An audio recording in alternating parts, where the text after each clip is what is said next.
Köşeler tozlu, hatire dolu. Hardadır o köhne, o tanış yolu.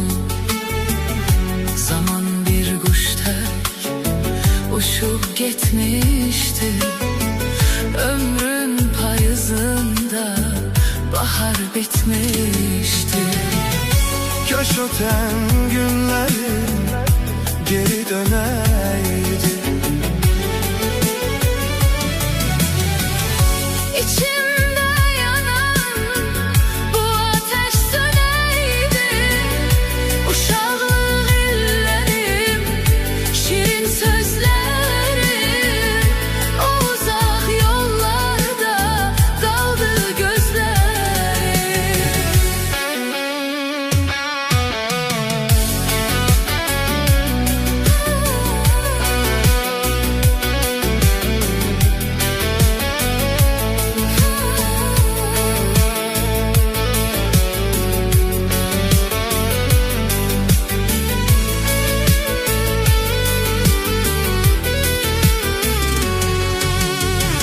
Dostların gülüşü hele kulağımda.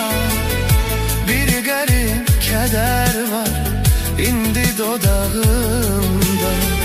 Ah qara şəkillər saralıb qalıb. Zaman bizi bizdən uzağa salıb. Kaş öten günlerim Geri döneydi. İçimde yanan bu ateş söneydi. Uşaqlıq illərim, şirin sözlərim, o uzaq yollarda qaldı gözlərim. Hər keçən saniyə, hər keçən an məni o illərə aparır hər yan. Döndürebilseydim saati geri, Verməzdim itən o gözəl illəri. Geri dönməz artıq ötən o günlər. Qəlbimdə yaşayacaq o şirin səsinlə.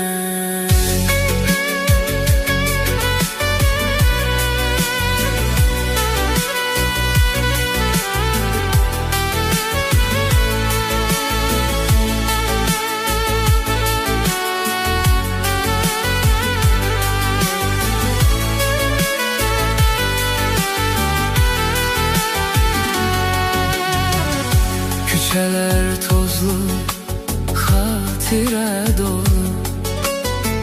Hardadır o köhne, o tanış yolu.